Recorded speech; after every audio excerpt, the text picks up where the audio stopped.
Papa saya minta maaf sama gue, bilang kalau maaf ya, kayaknya papa nggak bisa menyaksikan kamu nanti kalau menikah.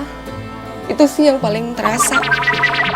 Dua anak mereka sebenarnya butuh penanganan khusus, tapi karena kurangnya biaya, Dayat dan Erik gak mendapat perawatan khusus.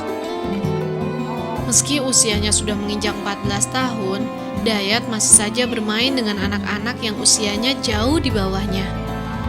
Walau begitu, aku cukup senang melihat betapa gembiranya anak-anak ini bermain di halaman rumah. Yat, main apa itu Yat? Seru banget. Ayo coba semangat biar menang dong. Ayo.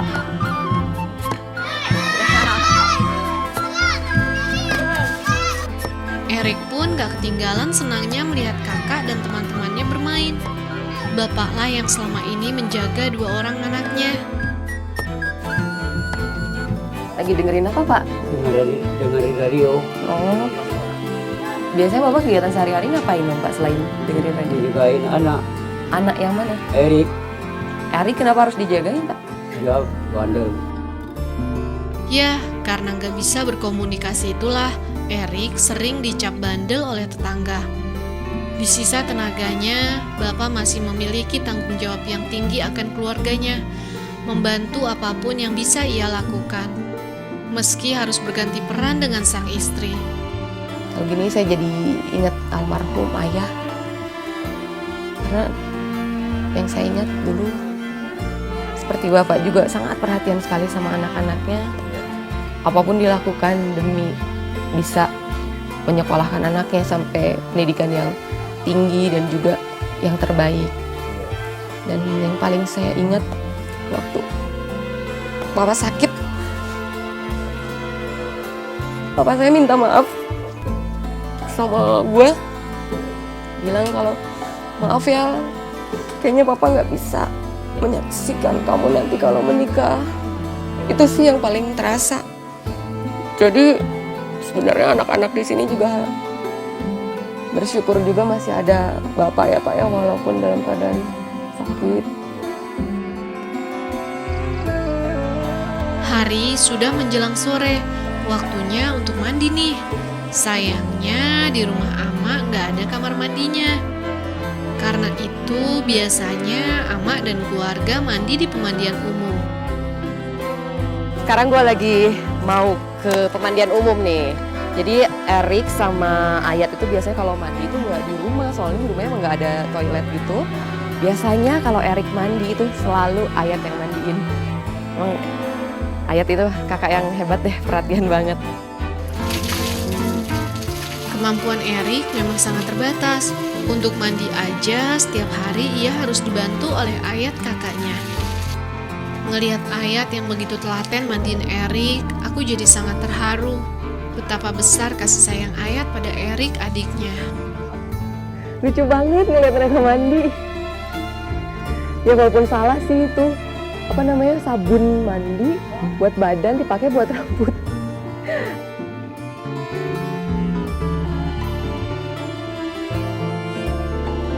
Kalau malam hari, anak-anak Ama dan Bapak selalu berkumpul. Doni, sang kakak, selalu mengajarkan membaca Al-Quran pada adik-adiknya. Sayang, di rumah Ama dan Bapak gak ada penerangan yang memadai, cuma dengan lampu minyak seadanya ini. Alhamdulillahi Rabbil Alamin. Alhamdulillahi Rabbil Alamin. Ar-Rahmanir-Rahim. Gak nyangka, Doni pinter banget ngajinya. Suaranya juga merdu ketika membacakan ayat suci Al-Quran. Ayat juga jago ngajinya.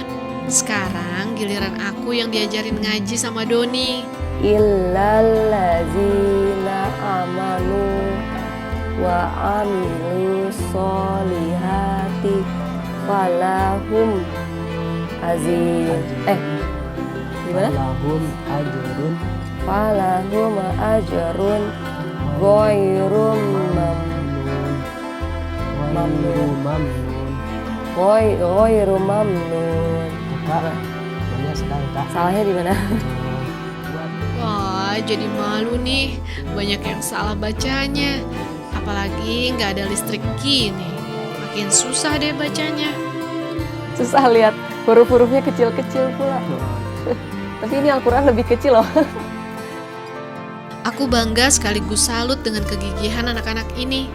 Dengan fasilitas seadanya, namun Doni dan Ayat masih rajin belajar dan membaca Al-Quran. Walaupun di sini nggak ada listrik, malam pun ya harus begini gelap-gelapan, cuma dengan penerangan seadanya begini ya. Tapi hebatnya mereka tetap rajin ibadah. Gue di rumah lampu terang, listrik di mana-mana, tapi Al-Quran aja jangankan dipegang, jarang dilihat. Yang di sini jadi dapat pelajaran. Sebuah pelajaran sangat berharga yang aku dapatkan dari mereka. Sebuah semangat yang tak luntur.